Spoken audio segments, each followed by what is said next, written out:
Nunca he podido dormir bien. El primer recuerdo que tengo, de lo primero que me acuerdo es de que podía escuchar mi propia voz en mis pensamientos todo el tiempo. No era como que los escuchara así de voz, que oyera voces, pero como cuando lees algo y lo lees con la mente y te escuchas tu propia voz. Así, nada más que era como si pudiera escuchar 10 veces o 100 veces mi propia voz todo el tiempo. Y podía pensar en algo 1000 veces en un solo segundo. O sea, podía pensarlo, escucharlo muchas veces en un momento. Aprendí a leer a los 3 años, creo. Más o menos al mismo tiempo que mi hermano mayor. De hecho, creo que aprendí antes. A lo mejor no le gusta decir que aprendí antes, pero creo que sí. Y cuando leía o escuchaba algo nuevo, no me podía parar la cabeza. Quería saber más, o quería aprender más, o podía pasar toda la noche pensando en eso. Eh, Era como si estuviera yo en un asiento y tuviera todas mis voces, todo mi pensamiento enfocado en algo y me pudiera ir a toda velocidad hacia ese pensamiento.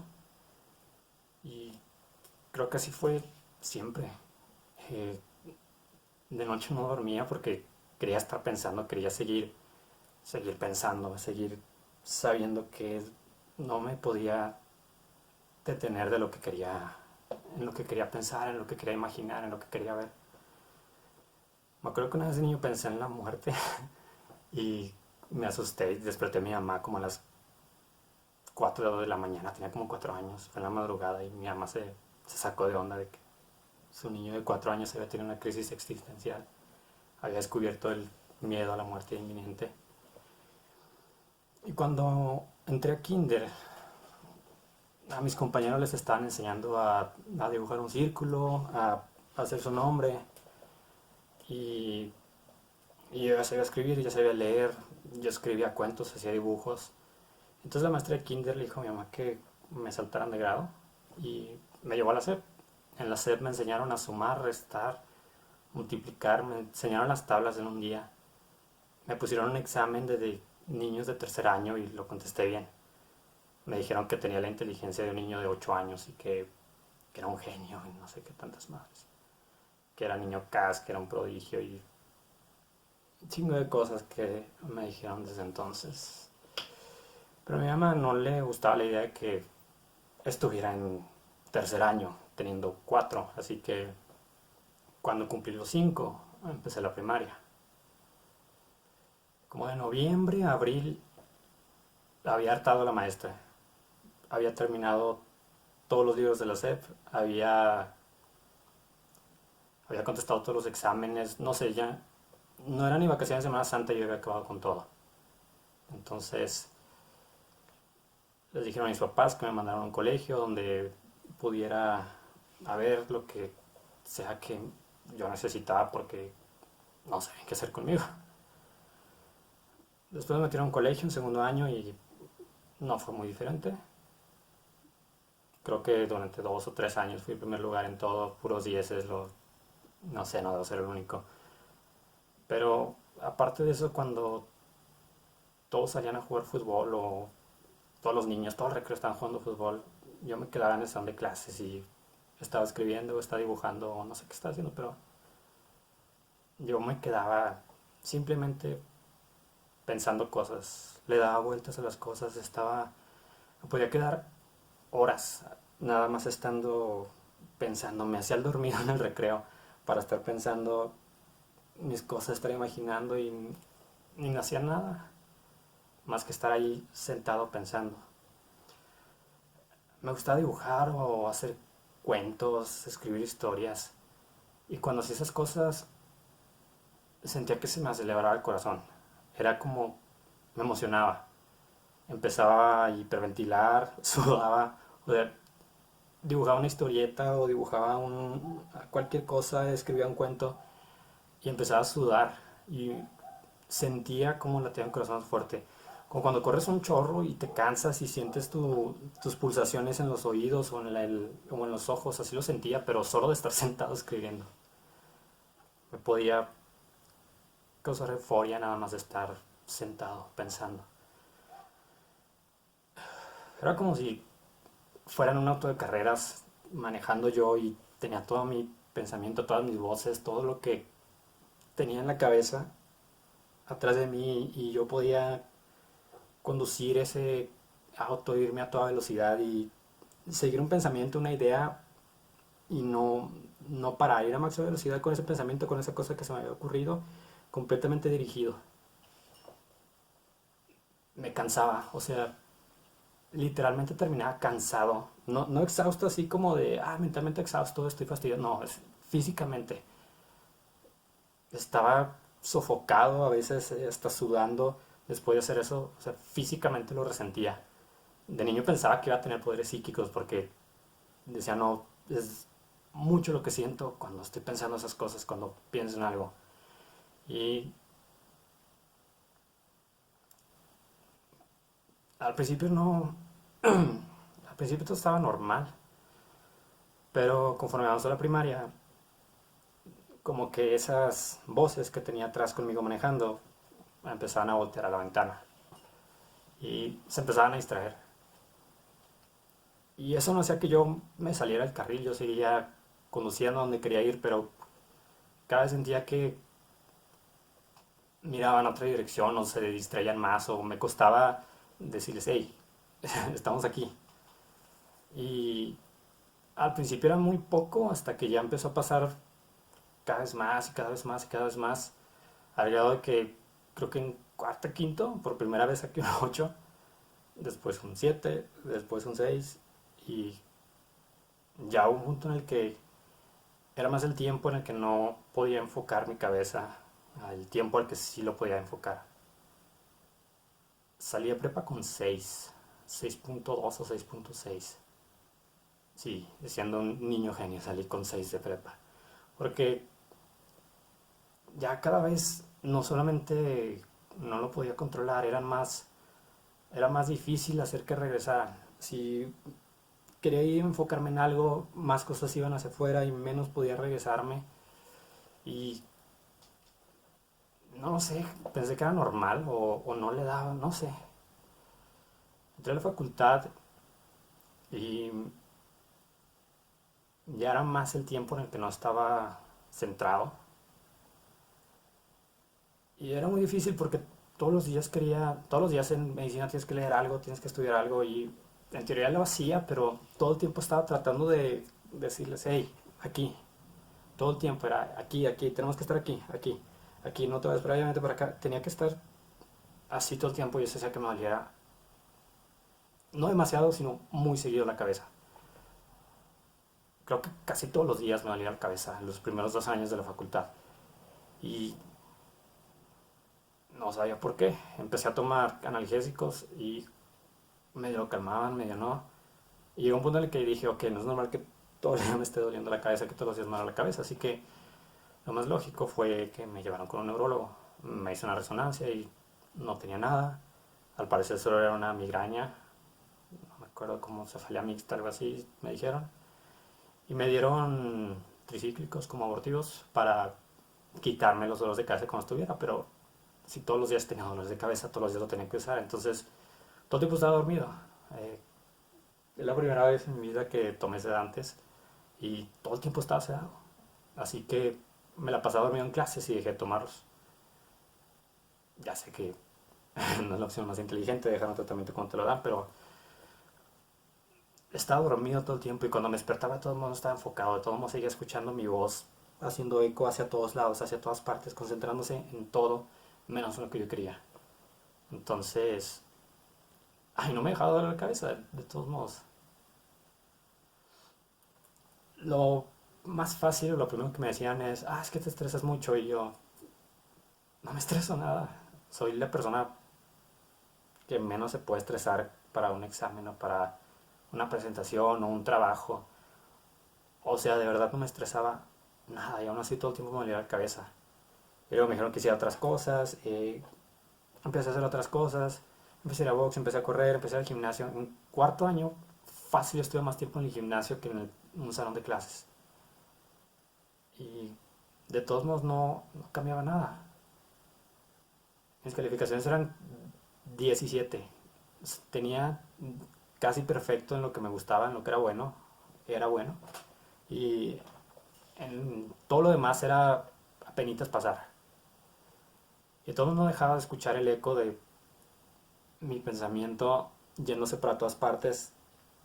No lo escuchaba físicamente, pero casi lo escuchaba físicamente porque no podía escuchar otras cosas, no podía escuchar cosas de fuera. Si tenía alguien enfrente hablándome, no lo escuchaba porque escuchaba nada más mi propia voz.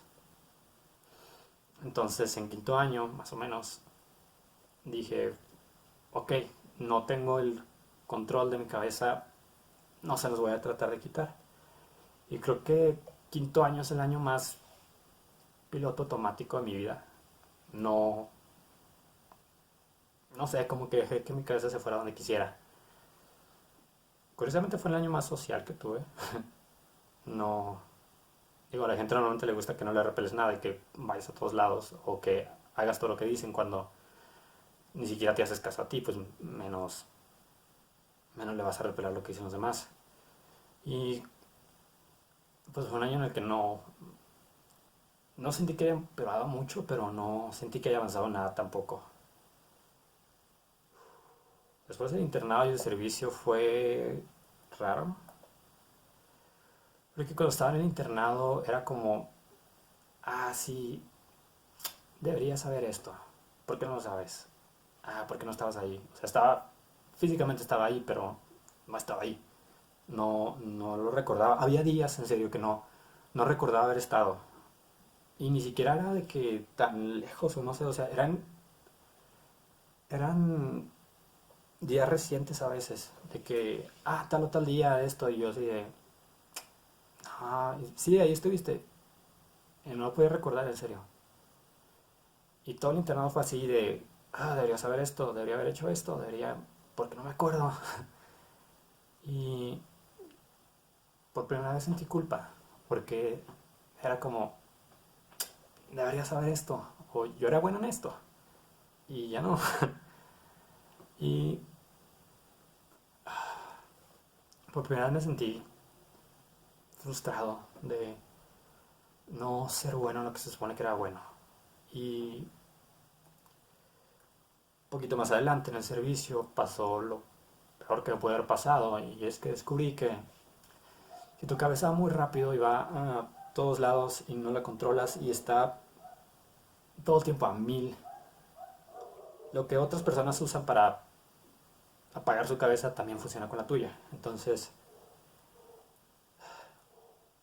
por primera vez pude apagar mis pensamientos y pude callarme por dentro a costa de sedantes, a costa de alcohol. Y lo peor es que era un alivio, porque no dormía ni siquiera, no podía escuchar a las personas porque todo el tiempo estaba escuchando todo el tiempo mi voz, todo el tiempo rebotando para todas partes. Y el por fin hacer que se callara como que, por fin. Y el problema de estar sedado o de tomar cosas que apagan tu cabeza es que luego necesitas echarla a andar otra vez. Y creo que en el servicio a mediados por primera vez empecé un ciclo muy horrible de sedante estimulante, porque no podía dormir a menos de que tomara algo y no podía despertar a menos de que tomara algo. Y estuve así por años. Y lo malo de los estimulantes es que hacen que todo vaya más rápido y todo sea aún más incontrolable. Entonces, si a una persona, no quiero decir normal, pero si a alguien que no pasa por esto le da ansiedad y le hace sentir que está sobrepensando las cosas, pues a una persona que ya lo hacía, no sé, o sea, como que tu mente ya no solo va, tu mente deja de, no deja, tu mente ya no solo va a mil y a todas partes, sino que va a mil y a todas partes donde no quieres que vaya. Y por primera vez en el servicio fue que dije, no sé, sentí que todos los aspectos de mi vida estaban mal por esto. Ni siquiera me acuerdo de muchas personas. O sea, hay gente que me... Ay, se va a escuchar muy mal, pero hay gente que me considera su amigo o que cree que somos cercanos, pero ni siquiera me acuerdo bien de haber hablado con ellos o no me... O no sentía empatía a veces porque no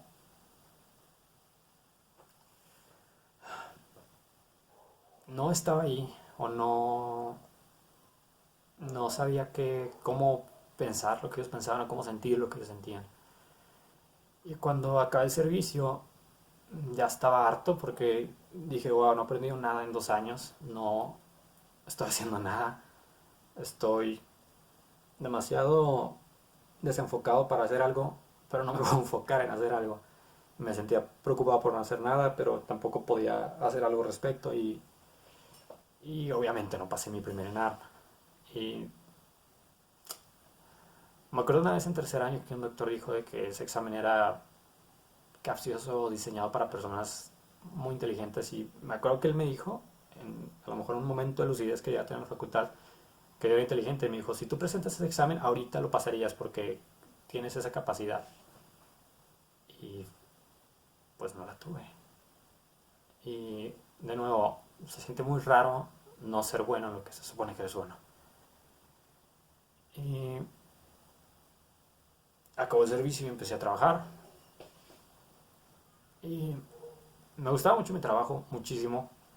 Pero para mi mala suerte había muchas horas para trabajar. Entonces llegó un punto en el que estaba 5 noches y 6 días trabajando en el hospital. Y obviamente todo lo que tomaba antes no lo dejé tomar. Entonces tomaba, tomaba como 3 litros de Red Bull por día.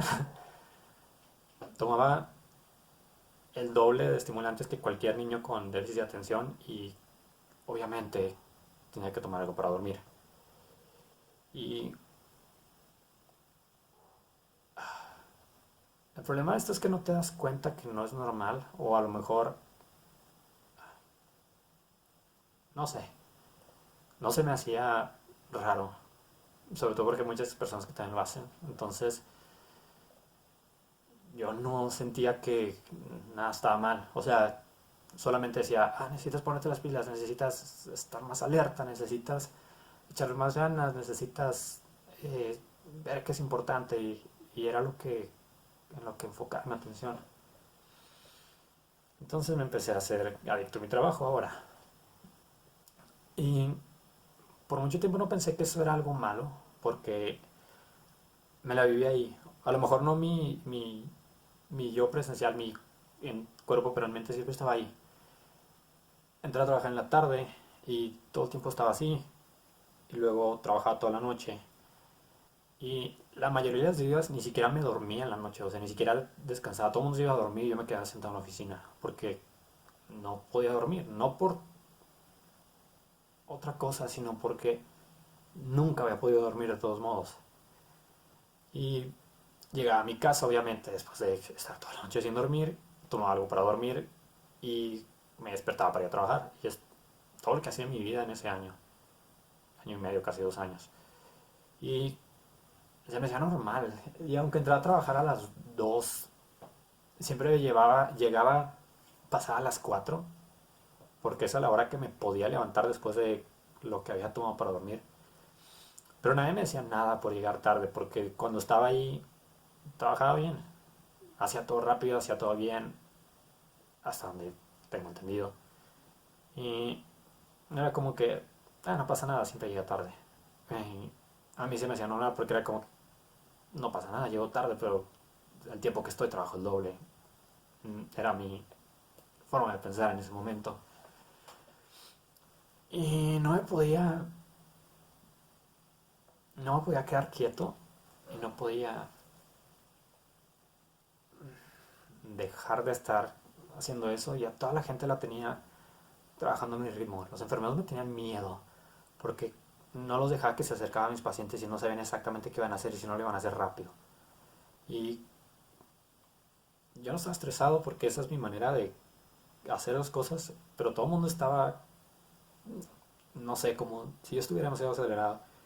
Y un ex compañero, a quien aprecio mucho, él me decía, me hubiera gustado tener un hijo como tú, porque se ve que te gusta mucho lo que haces y lo haces muy bien y lo hacía.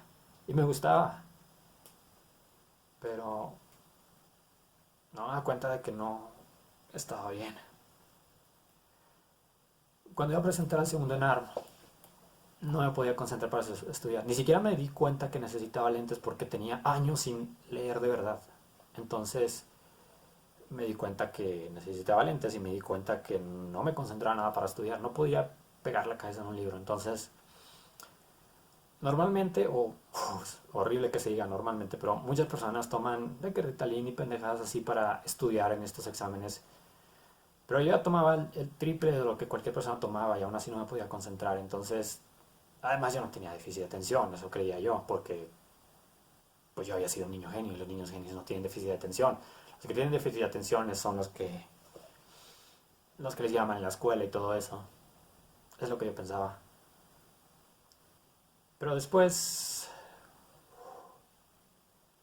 un problema cardíaco y el suicidio de un amigo me hicieron pensar que debería ver bien eso antes de tomarlo a la ligera.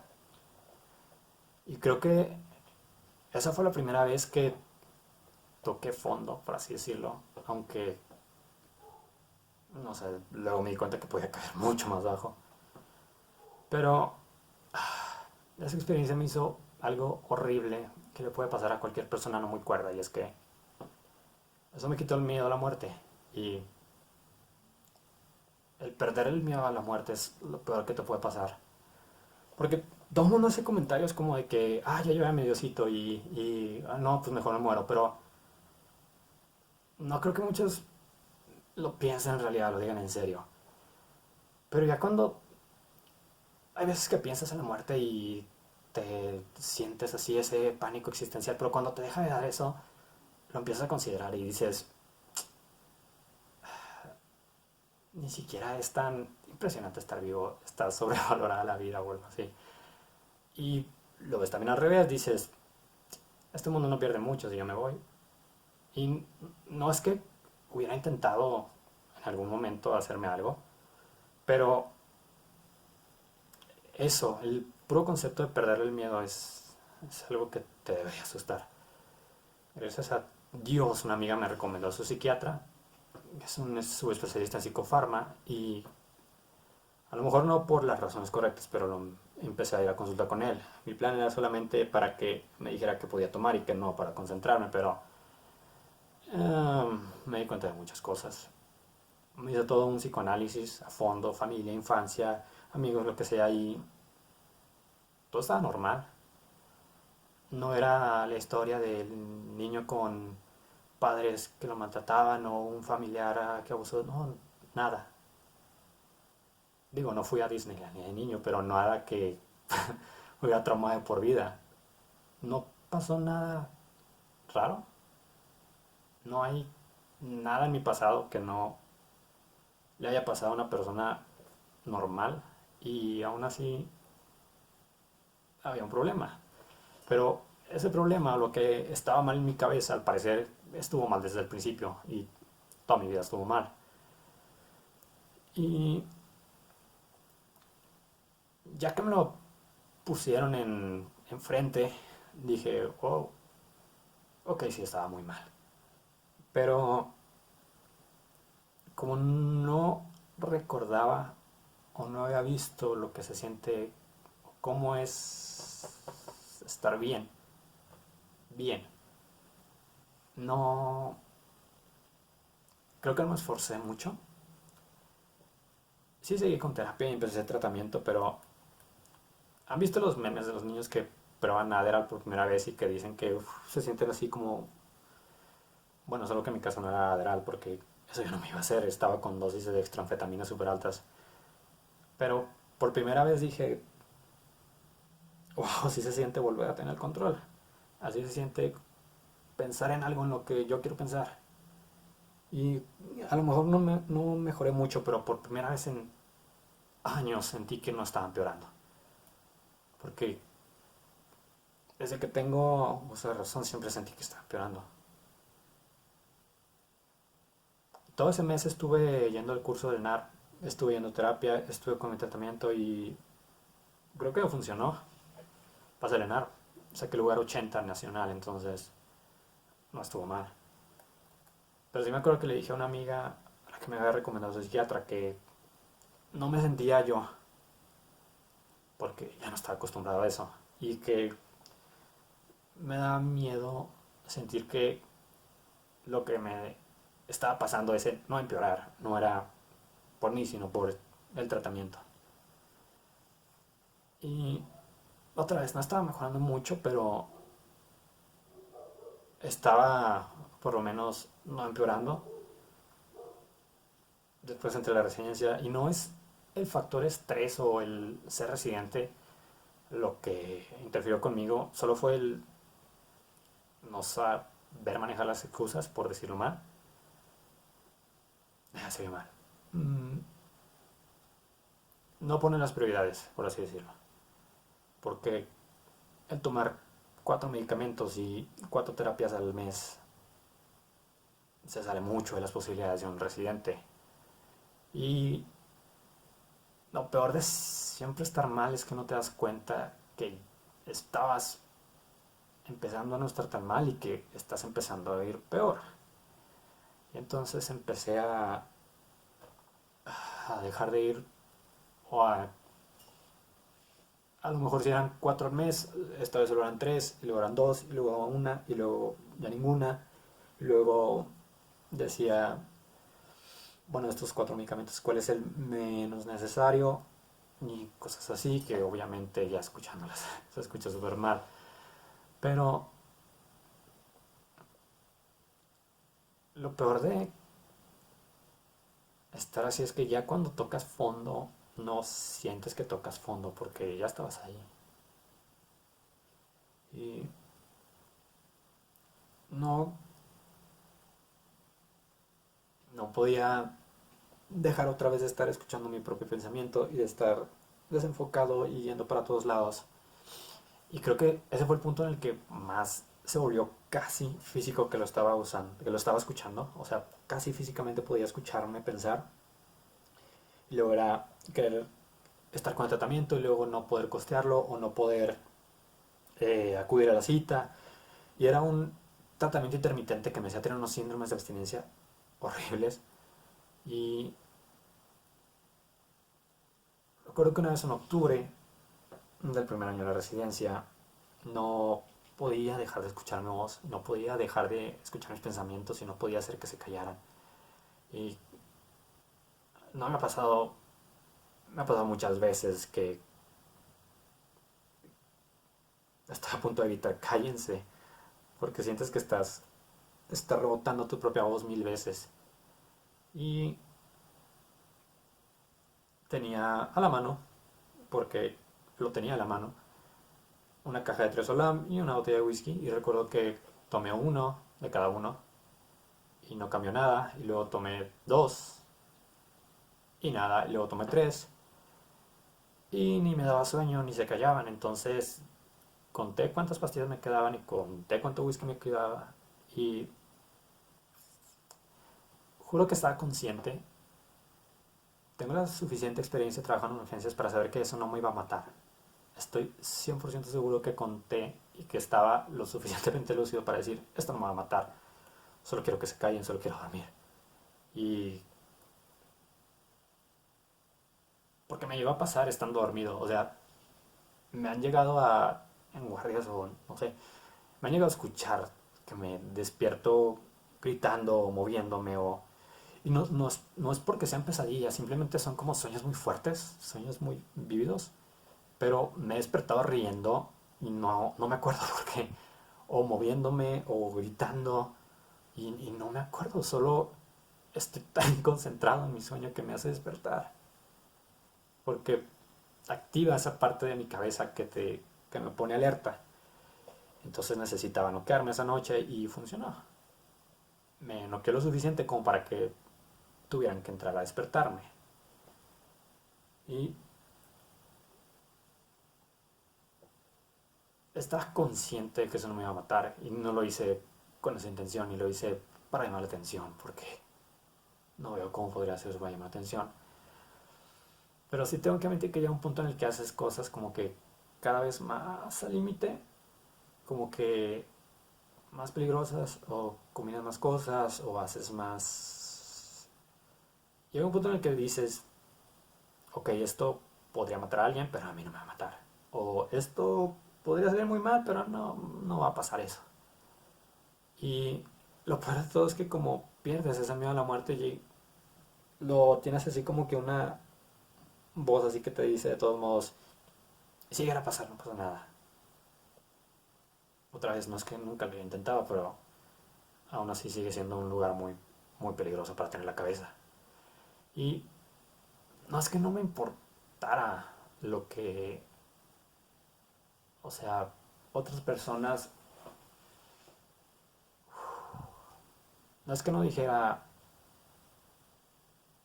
no me importa mi familia, no me importa las personas que están cerca de mí si eso llegara a pasar. Pero es que de verdad no piensas en eso, no puedes pensar en nada. No podía pensar en nada. Tenía la cabeza tan ocupada que no pensaba en qué iba a pasar después, porque para mí hubiera acabado ahí. Y eso es lo que quería que se callaran. Y no es una justificación para ser insensible o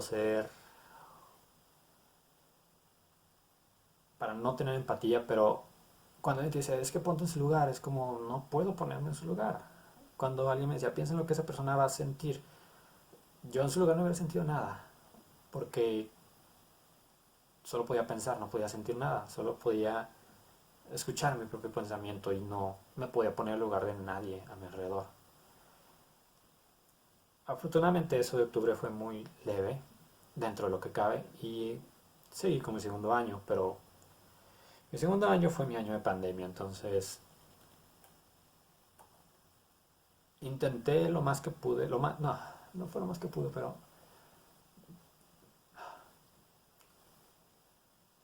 traté de seguir con mi consulta, traté de seguir con la terapia ahí en el hospital. Mi psiquiatra me rebajó la consulta para poder seguirla, no sé si para ayudarme o por culpa o por lástima o porque de verdad se preocupaba por mí, pero con tal de que siguiera yendo a las consultas me bajó el precio y se ajustaba muchísimo mi horario.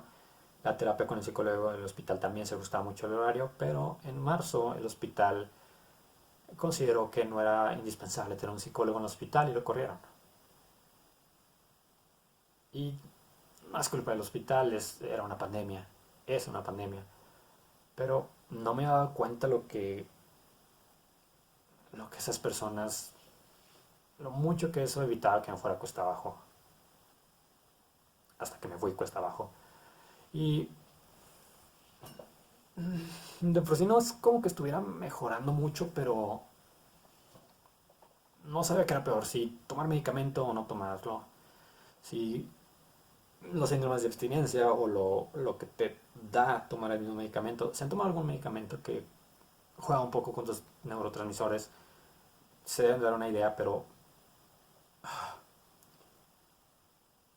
he estado haciendo ultrasonidos apenas pudiéndome mantener de pie de lo mareado que estaba. He tenido que acercar una silla cuando estoy dando la consulta o una clase porque necesito poner ancla, necesito sentarme. O estaba mareado, o estaba con dolor de cabeza, o tenía ansiedad, o estaba sedado. Y nunca, eso sí, nunca estoy seguro que nunca he puesto en peligro a nadie. Porque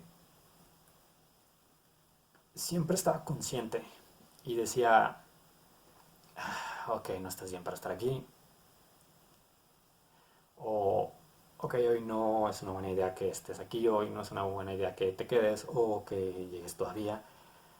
Pero solo puedes fingir que tienes diarrea o migraña cierto número de veces. O que te quedaste dormido cierto número de veces. Porque es muy difícil que algunas personas entiendan que tu cabeza no se calla o que no te puedes concentrar ese día, solo ese día. No era mi caso, pero no, no es algo fácil de explicar como me duele la panza y a todo el mundo le duele la panza y saben lo que es tener diarrea y no poder ir a trabajar porque tienes diarrea, pero no todos saben lo que es no poder hacer que tus pensamientos se callen y poderte concentrar. Solo puedes fingir cierto número de veces hasta que empieces a fallar. Y cuando llevas una incapacidad de un psiquiatra a tu servicio y la jefa te dice que ella no cree en los psiquiatras, ah, como si fuera algo que pudiera fingir, o como si no sientes, no has tenido miedo, si no te ha dado miedo perder el control. Si no has tenido miedo de qué va a pasar conmigo, algún día me voy a poder volver a concentrar, algún día voy a poder volver a hacer que se callen, algún día no solo mis pensamientos, sino tampoco mis acciones voy a controlar, ¿ok? Y eso es miedo. Y que te hagan sentir o te dicen como si lo estuvieras fingiendo. Digo, no es como que últimamente haya renacido o haya visto la luz o sea un hombre nuevo, pero hace como un mes y medio pude aceptar la realidad de que no soy rico y tengo que formarme en el ISSSTE para alcanzar una consulta y alcanzar medicamento. Y que así como alguien que es diabético y se tiene que esperar a su cita y tiene que ir por su receta, sí tengo que hacerlo. Y que no puedo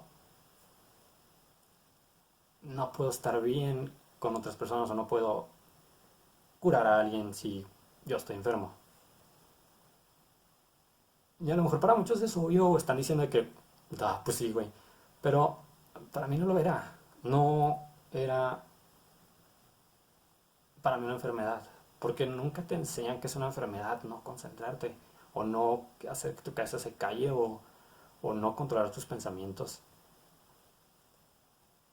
Ni siquiera, bueno, a lo mejor me lo dijeron en la escuela de medicina y se me olvidó. Nunca nadie me dijo que haber sido un niño genio o haber tenido estas cosas era una sobrecarga o un impulso de neurotransmisores y que esto falla o se estimula para muchas cosas, además de la inteligencia o la memoria. Y que tu cerebro descarga adrenalina, serotonina y dopamina en cosas diferentes a las demás personas y te hace más susceptible a muchos trastornos psiquiátricos y te hace mucho más susceptible a adicciones. Porque esa descarga de dopamina o adrenalina que alguna persona puede sentir con una sustancia, yo la sentía con imaginarme algo, con escribir algo, con dibujar algo. Y no sentirla te hace sentir muerto. Y nadie me dijo que las enfermedades que entran en el déficit de atención, que para empezar déficit de atención es un muy mal nombre, porque no abarca ni una fracción de lo que es en realidad. Porque no es un déficit de atención, es una condición, es un problema, es una enfermedad que no te permite regular tu atención o tus prioridades o tu cabeza de la forma que quieres. Y que sientes como si tu cabeza tuviera 30 canales y puede cambiar de uno a otro, o puede tener todos los canales prendidos al mismo tiempo y tú no tienes el control. Y no me quiero fusilar un video de... Ay, ahorita no quiero se me olvide ponerlo. Ni me quiero fusilar las palabras de mi psiquiatra que usó para explicarme, pero nadie me dijo nada de esto hace 3, 5, 10, 20 años. Y nadie me dijo que había problemas mentales aparte de depresión y ansiedad por ser millennial y que estas cosas no se quitan madurando o poniéndote las pilas o agarrando el 20 o echándole más ganas, porque casi me mato de echarle ganas y ya estaba cansado de echarle ganas. Y no necesitaba echarle ganas, necesitaba ser más fuerte porque me había hecho fuerte, me había hecho frío y no servía de nada. Porque lo que necesitaba no era ser fuerte, lo que necesitaba era pedir ayuda. Y necesitaba un tratamiento. Y ese tratamiento no se podía reemplazar con un ponte las pilas. Así como una preeclampsia no le puedes decir no te hipertenses y esperar que se cure. Y a lo mejor no tengo tanto tiempo siguiendo mi tratamiento al pie de la letra, pero creo que es lo suficiente como para decir, "Ah, estoy mejorando". Y tengo más o menos, poquito más de un mes que por fin digo, puedo controlar hacia dónde quiero que vaya mi cabeza. Y no sé si fue suerte o destino o mi psiquiatra es muy chingón o... Pero por primera vez dije, sí, esto es lo que tengo, esto es lo que me pasa. Y por primera vez, después de 6 semanas de tratamiento, digo, sí, así era ser normal, así me sentía al principio, así era cuando era niño, o cuando me podía concentrar, o cuando podía decir hacia dónde ir. Y no hago este video para llamar la atención porque no es algo que quiera. Pero ojalá alguien me hubiera dicho esto hace 3 o 10 o 20 años. Porque no sabía que esto existía, ni que esto era una enfermedad, ni que esto se podía curar. Y que era algo que no pudiera justificar o que era algo que no pudiera sobrellevar. Porque es como si un diabético no o se sintiera mal por tener que tener insulina y no quiere que lo vean con lástima y no quiere que todos se ajusten a él y que toda la gente tenga que ser diferente por él, solo quiere sentirse normal.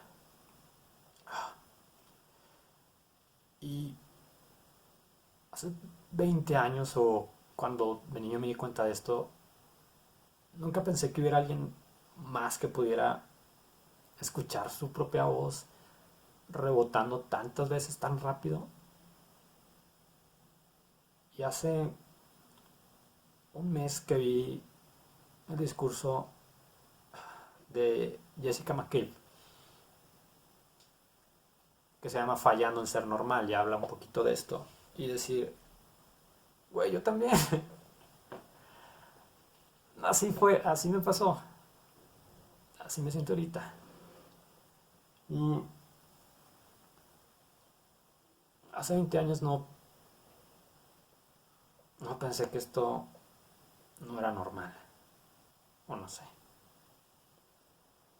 Y tengo más o menos un mes que por primera vez puedo escuchar más allá de mi cabeza, que puedo sentir que escucho a los demás, o creo que por primera vez desde primaria que siento que no estoy empeorando. Y creo que por primera vez como desde el 2015 más o menos que salí de facultad, siento que extraño a mis papás y siento que quiero a alguien de verdad. No es porque no lo haya intentado, es solo que por primera vez me puedo concentrar en otra cosa que no sea mi propia voz rebotando. Y por primera vez digo, güey, tengo un año que no veo a mis... Tengo 8 meses que no veo a mis papás. O por primera vez estoy con alguien y digo, ok, de esto se trata. De esto es de lo que hablan las canciones de amor. Y otra vez, yo sé que a lo mejor ustedes se dieron cuenta de cosas así a los pinches 10 años, pero Yo por años no me he dado cuenta de nada más que mi propia cabeza rebotando. Y por primera vez pude volver a sentirme normal o volver a decir voy bien. Y por primera vez pude, no sé, llorar de alegría y decir, si puedo sentir esto, si puedo volver a ser normal. Y por primera vez le vuelvo a tener miedo a la muerte porque veo un camino y veo adelante un lugar en el que quiero estar.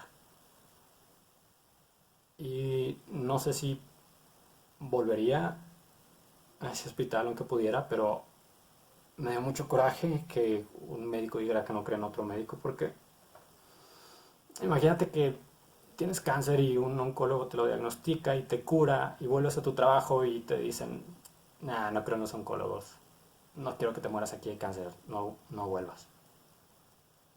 Y sobre todo viendo cómo estoy ahora, porque por primera vez en 3 años puedo, me pudieron retirar las anfetaminas como parte del tratamiento y por primera vez en, no sé, llevo un mes sin nada que le haga daño a mi cuerpo y está de la chingada que no puedas cambiar el pasado, ni las cosas que hiciste, o la gente que alejaste, o no puedas borrar las palabras que dijiste, los errores que cometiste, o tu historial crediticio. Pero dices, bueno, ya estás aquí, ¿qué sigue? Y ya ves dónde estás y por primera vez cuál es el caminito, por dónde vas a ir para no volverte a salir. Y nunca en años había querido tanto estar bien o quería tanto cambiar porque como que ya me di cuenta de cómo puedo ser o cómo soy cuando estoy bien y no quiero dejar de estar bien. Y otra vez, no va a ser una recuperación milagrosa y no, nunca voy a tener una recaída ni nunca voy a hacer otra vez algo que hice, no sé, pero ya sé dónde está el camino o ya sé qué tengo que hacer y aunque me, espero que no, pero aunque me pudiera salir un poco, si me llegara a salir un poco, ya sé a dónde volver.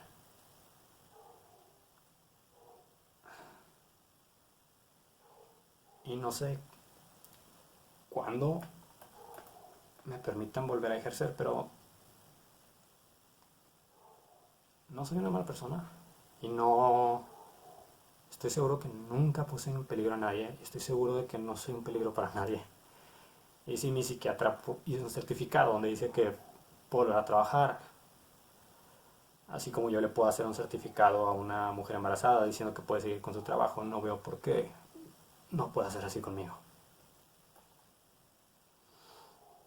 Y sí, estoy viendo mi computadora porque anoté algunas cosas porque quise que no se me olvidara mucho de lo que estoy diciendo. Pero aún así, ya va para 1 hora este video y no creo que me faltaron muchas cosas, pero eso no era lo importante del video. Lo que quería dejar es, otra vez, creo que cuando estas cosas me empezaron a pasar, nunca vi, nunca escuché que esto podía pasar, que esto era un padecimiento como cualquier otra enfermedad y que esto se puede corregir. Y me hubiera gustado que alguien me lo dijera. No cambiaría por nada en donde estoy y lo que he logrado y las personas que están conmigo, pero no sé, quizás a alguien le puede servir escuchar esto, escuchar que esto pasa, que esto se puede solucionar. Y es todo lo que escribí. Bueno, quizás agregaría nada más. Quizás podría disculparme si es que llega en algún momento a ofender a alguien o herir. No es justificación, pero o a quién pude haber decepcionado, porque, wow, mis maestros estaban decepcionados. Y no quiero ser tan repetitivo, pero de verdad estoy seguro que me hubiera gustado saber algo de esto antes. Y sobre todo, perdona a mis papás y a mis hermanos y a mi novia. ¿Cómo tienen paciencia? Pero, no sé, quiero estar bien con ellos. Y quiero estar bien conmigo. Y lo que hago, lo que hacía, es lo que más me gusta. No hay nada que me haga sentir más vivo que estar en una sala de partos. Y ver todo ese caos que va a mi orden y va como yo quiero. No sé, no se me ocurre nada más.